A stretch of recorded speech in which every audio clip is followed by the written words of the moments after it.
everyone, this is Raman Zalweta, and for today I will discuss about local history. So first, let's define first what is local history means.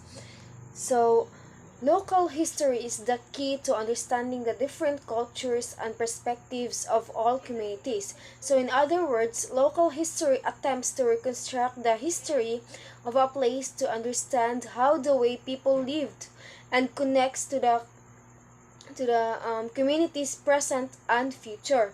So, why do we need to study history? Or why history or local history is important?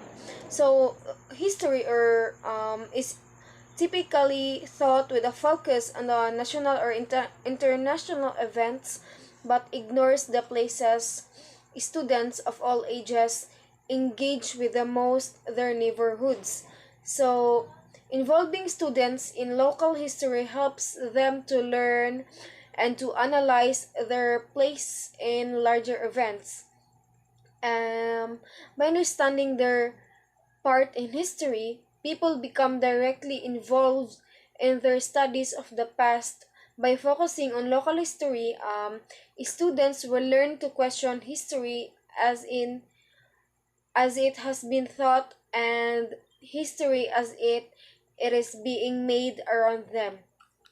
So next is goal of history, or what is the goal of history? It is to allow students to be directly engaged in doing it.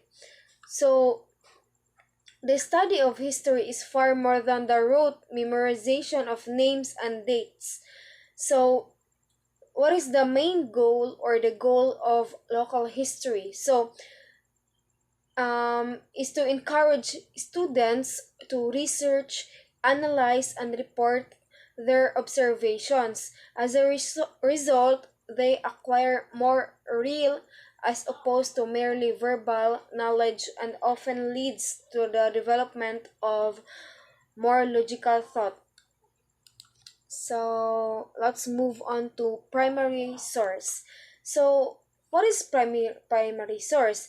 It is insinuates rather a direct link from a person or event that one is studying. So as we observe, primary source thou is first-hand accounts of a topic from people who had a direct connection with it. So primary sources can include texts, text of laws, and other documents such as newspapers, um, newspaper reports by reporters who witnessed an event or who quote people who did. So there are some examples of primary sources. So we have original documents such as diaries, speeches, manuscripts rather, letters, interviews, records, eyewitness accounts, autobiographies, empirical scholarly work such as research article, clinical reports, case studies, and dissertations. Last, we have creative work such as poetry, music, video, and photography. So those are some examples of primary resource or source. So yes, that's all for my report about local history. I hope you learned something about local history and the goal of it and the primary source. Thank you so much for listening.